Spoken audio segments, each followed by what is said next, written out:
Je voulais donc vous parler d'un film que j'ai vu hier soir, qui s'appelle Encore, et qui parle de l'histoire d'une danseuse classique qui se foule la cheville, qui peut plus danser, qui va là, les médecins disent il faudra l'opérer, et peut-être qu'elle ne dansera plus, etc. Et Et bien évidemment, la vie est plus riche que la technique et les prévisions techniques, puisqu'en fait, elle s'est cassée la cheville en voyant son amoureux avec une autre dans les coulisses. Donc, auto-mortification. Et finalement, elle reprendra la danse et à la faveur de rencontres d'un chorégraphe sympathique, Ofesh Shechter.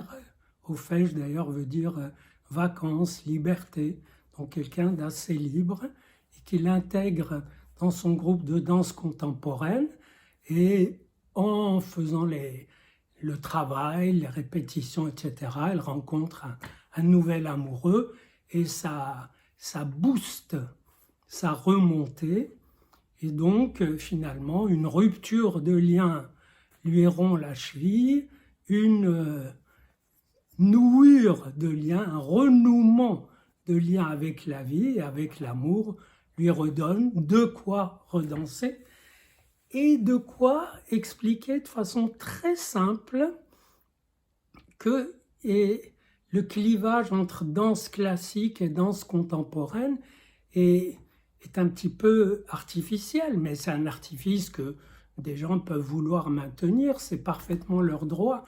Mais pour le vécu du danseur, pour le corps du danseur, c'est clair que d'avoir fait du classique le prédispose à faire du contemporain, qu'il peut faire d'une manière peut-être plus primaire, plus ancrée dans la matière, dans la terre, et qui peut lui faire revoir les aspects aériens de la danse classique, et de sorte qu'il n'y a pas tellement un clivage, c'est un entre-deux avec deux extrêmes, la danse purement contemporaine et la danse purement classique, mais ça interagit, ça s'interconnecte, exactement d'ailleurs comme le psychisme et le corps à propos de médecine, puisque la médecine, entre guillemets scientifique, l'a condamné.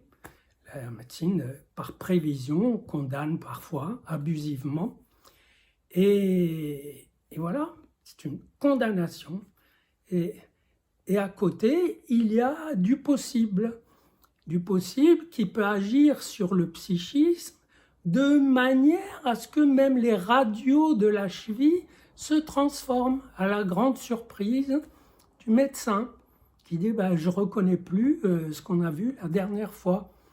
Autrement dit, il est difficile pour les humains d'accepter de ne pas se cliver, de ne pas se polariser entre deux pôles opposés et de passer leur temps à faire le va-et-vient. Oui, mais la médecine quand même. Oui, mais la psyché quand même. Oui, mais etc.